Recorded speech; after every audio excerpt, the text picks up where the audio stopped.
అమ్మ చాలా తెలివైంది భవానీ. అమ్మ మైండ్ చాలా పవర్ఫుల్. ఏం చేసినా కొద్ది రోజులకే మళ్ళీ మామూలైపోతుంది. నీకు తెలీదేమో. అమ్మని పిచ్చిదని చేసి ఆది బాబాయ్ ఒక చీకటి గదిలో పడేశాడు. అయినా అమ్మ మళ్ళీ శక్తి పూనుకుని మామూలుగా మారి బాబాయ్ వాళ్ళ మీద ప్రతీకారం తీర్చుకుంది. వాళ్ళని ఇంటిలోంచి పంపించేసింది.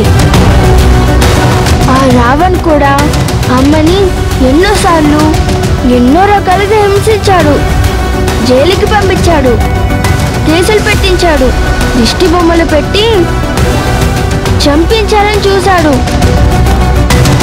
అయినా అమ్మకున్న దైవశక్తి వలన మళ్ళీ ఎప్పటికప్పుడు ధైర్యంగా నిలబడగలిగింది. కానీ ఇప్పుడు శత్రువులు కాదు, అమ్మని దెబ్బ కొట్టింది రక్త సంబంధమైన చెల్లిని. అమ్మని ఎమోషనల్ గా బ్లాక్మెయిల్ చేసి ఆస్తిని అమ్మ స్వయంగా రాసిచ్చేలా చేసింది. ఇది అమ్మ బలహీనత. అమ్మకి ఫ్యామిలీ అంటే ప్రాణం. నేను, నువ్వు, నాన్న, లక్ష్మమ్మవ్వ, సింహాద్రి మావయ్య, తన కుటుంబం అంటే అమ్మకి చాలా ప్రేమ. కానీ అందరికన్నా చెల్లి మీద ప్రేమ అమ్మని ఎక్కువ ప్రభావితం చేసింది.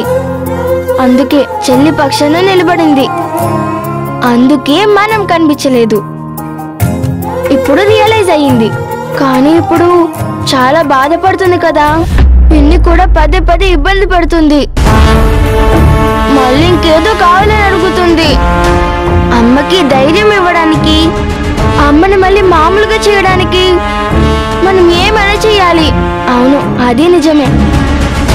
నువ్వు ఒక పని, గురువు గారి దగ్గరికి వెళ్ళి ఆయన ఏం చెప్పినా దాన్ని ఫాలో అవ్వు.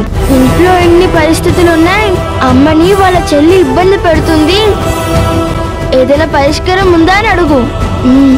అవునక్క, గురువు గారి దగ్గరికి వెళ్తాను, ఆయన అడుగుతాను, సరేనా?